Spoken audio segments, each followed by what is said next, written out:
Hello everyone, welcome to my YouTube channel Usha Kalra and family. I hope आप सब अच्छे होंगे, मैं भी अच्छी हूँ। तो ये व्लॉग स्टार्ट हो रहा है मेरी गुड मॉर्निंग से। और मैं सुबह सुबह चली गई थी अपनी स्कूटी की प्रैक्टिस करने के लिए। तो मैं आधा पौना घंटा स्कूटी चला के उसके बाद अपना बाकी का काम कर रही थी, क्योंकि घर पर आई हुई थी तो मेरी मॉर्निंग में सुबह सुबह प्रैक्टिस हो जाती थी। और फिर मुझे जाना था किसी से मिलने, स्पेशल से मिलने। तो मैं फिर फटाफट आई और रेडी हुई और फिर मैं निकल पड़ी रिक्शे से, क्योंकि फिर आगे मुझे लेनी थी मेट्रो। तो मैं पहुंच चुकी हूँ मेट्रो स्टेशन पे। और ये आज मैं दूसरे साइड से जा रही थी, तो ये कुछ ज़्यादा ही लंबा ट्रैक था जिसमें मुझे पैदल चलना पड़ा। तो मैं चल रही थी अपने रास्ते पे। बहुत रश था, लेकिन भाई बहुत रश होता है मेट्रो में भी। पहली बार देखा मैंने तो इतना रश। टाइमिंग होती है, ऑफिस टाइम था तो उस टाइम पे बहुत रश था। तब मेट्रो भी ऐसे पैसेंजर ट्रेन और पैसेंजर जो बसें होती है ना, उसकी तरह खचाखच भरी पड़ी थी। तो मैं स्टेशन पे आ गई थी, तो मैं मेट्रो का वेट कर रही। थोड़ी देर बाद मेट्रो आ गई थी, तो मैं अपनी मेट्रो पकड़ के और अपनी चल पड़ी अपनी डेस्टिनेशन की तरफ। आज मुझे फ्रेंड कह लो, वेल विशर कह लो, उससे मिलने जाना था, क्योंकि फिर बार बार इधर आना पॉसिबल नहीं होता, काफ़ी दूर पड़ जाता है। मैंने सोचा आज मैं मिल के जाती हूँ। उन्होंने मुझे बोला भी कि मेरे को आना नहीं था, लेकिन तुम्हारा कॉल आ गया तो मैं आ रही हूँ आज। तो मैंने कुछ स्पेशल थोड़ा सा उनके लिए लिया और फिर मैं निकल पड़ी। तो ऐसे ही देखो, कुछ लोग होते ज़िंदगी में अचानक मिलते हैं, वो अच्छे लगने लग जाते हैं, वो फिर दोस्त भी बन जाते हैं। ऐसे ही वो है, मेरी फ्रेंड भी है, वेल विशर्स भी है। तो मैं चल पड़ी थी उनकी तरफ उनसे मिलने, और काफ़ी टाइम बाद जा रही थी मैं उनसे मिलने के लिए। चलते चलते अपना सोच रही थी, क्योंकि गर्मी भी बहुत थी। फिर थोड़ी देर मैंने वहाँ जाके स्कूटी की प्रैक्टिस की, उनको चला के भी दिखाई। उन्होंने मेरी कुछ क्लिप्स भी बनाई।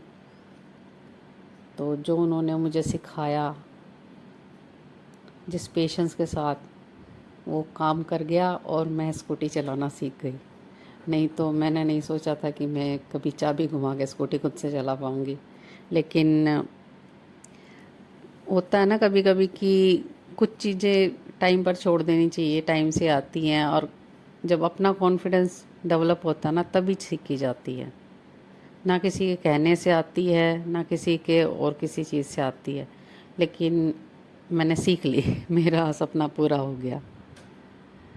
बस अब थोड़ा थोड़ा अपना जो भी रूटीन में होगा, थोड़ा थोड़ा चलाया करूँगी तो और प्रैक्टिस अच्छी हो जाएगी। लेकिन काफ़ी हद तक सीख गई हूँ। कुछ घर गई जब प्रैक्टिस की, तो ये मैडम मेरा इंट्रोडक्शन दे रही थी और काफ़ी खुश थी मैडम भी, और मैं भी बहुत खुश थी, क्योंकि मेरा तो सपना ही पूरा हुआ है।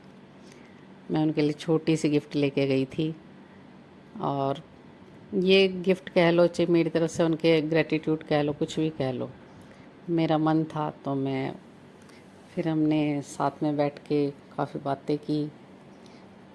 और मीठे के बिना तो अधूरा है हर चीज़, तो कुछ मीठा और छोटी सी हमने गेट टुगेदर पार्टी की। काफ़ी बातें की। मैडम ने कहा कि आते रहा करो, मिलते रहा करो।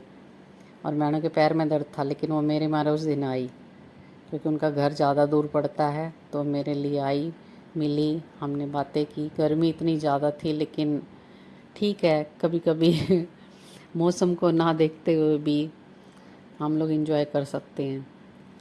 क्योंकि मेरे लिए फिर इतनी दूर आना पॉसिबल नहीं होता, क्योंकि स्कूल खुलने वाले थे और मुझे घर वापस भी आना था। तो मैं इसी वजह से मैंने मैडम को बोला कि मैं आज ही मिल सकती हूँ, उसके बाद मैं नहीं आ पाऊँगी, फिर काफ़ी लंबा टाइम हो जाएगा। फिर हमने आपस में बातें की, एक दूसरे को खिलाया और हमने सेलिब्रेट किया। फिर मैं वापस निकल गई अपनी घर की तरफ। मैडम भी चली गई थी, और मैडम ने मुझे ड्रॉप भी किया कि मैं आपको मेट्रो स्टेशन तक छोड़ देती हूँ। फिर मैं अपना निकल आई थी।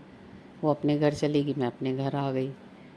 ये था मेरा एक सुहाना सफ़र, सुहानी यादें कुछ मेरा खट्टा मीठा एक्सपीरियंस था।